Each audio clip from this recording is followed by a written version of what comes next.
All right, so this is the second tea that I promised that I was going to show you how I make it. Now, this one's not entirely from scratch like the other one, because I do use these Jasmine Pearls, which I'm almost out of, that I get from my local Asian market. So we're going to go ahead and put this together. I usually just use, maybe like, because I'm only doing a cup, I'm not doing a whole teapot. I use maybe that many Jasmine Pearls, so maybe about a tablespoon worth. And I'm gonna go ahead and put these in my tea strainer right here. Now those do have some caffeine because it is green tea with jasmine in it. The next ingredient I use is ginseng. Now these are ginseng root, and technically I should be using a mortar and pestle to grind these up before putting these in, but I don't currently have one. I need to get one sometime soon. So what I did is I just broke off a couple of little pieces of the ginseng root, and I'm going to go ahead and put those in my tea strainer as well. With this, the next ingredient is catnip.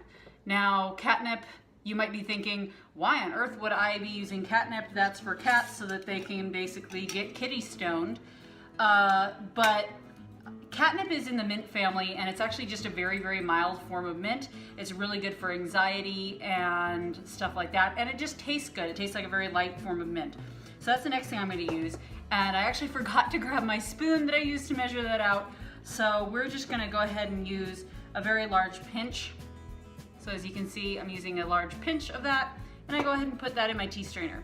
Those are the only 3 ingredients I use in this tea, and this one's nice in the morning if you want a little bit of caffeine, but nothing that's too overwhelming.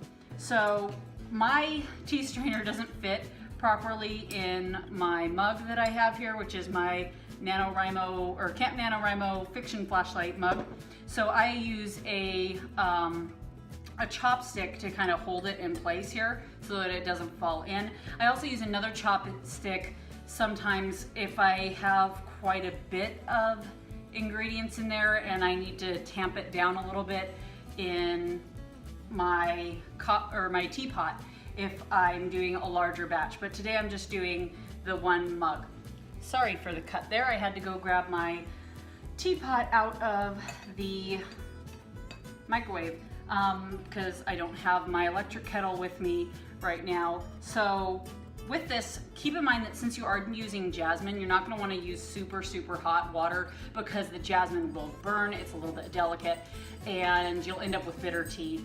I will be saying that frequently throughout these videos with the other teas that have flowers in them since they are a little bit delicate. I apologize for my jingly dog who just walked through. Anyway, so I heated this up for about 3 minutes in the microwave so it's nice and hot, and I just go ahead and I pour that over the tea. And then with this tea, aside from being mindful of the temperature of the water, which I would suggest not using boiling, I would use 90 or 190 degree to 200 degree water at most, and then letting it steep for 5 to 8 minutes. Usually I find with pretty much any of these teas that I'm going to show you that if I just let it steep as long as it takes for the water to get down to about drinking temperature, that it is where I ought to have it. So that's what I did. That's where that tea is. And in a moment, once this is done steeping, not in a moment, in about 5 to 8 minutes. Once this is done steeping, I'll show you what color that comes out to so you know what to expect. I will tell you right now that pretty much all these teas that I'm going to be showing you come out to pretty close to the same color. If they come out darker than that when you make it yourself, then you may have used too hot of water. Usually too hot of water will burn the leaves or the flowers, and you'll come out with more of a kind of brownish yellow color than a lighter brown color or a greenish yellow color. So I'll show you that in a couple of minutes once this is done steeping.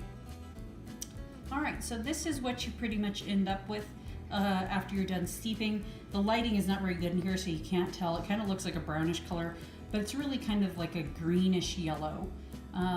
That's the end of that tea, and shortly I'll be getting on to teas that I use for more medicinal purposes than anything else, and we'll discuss those later.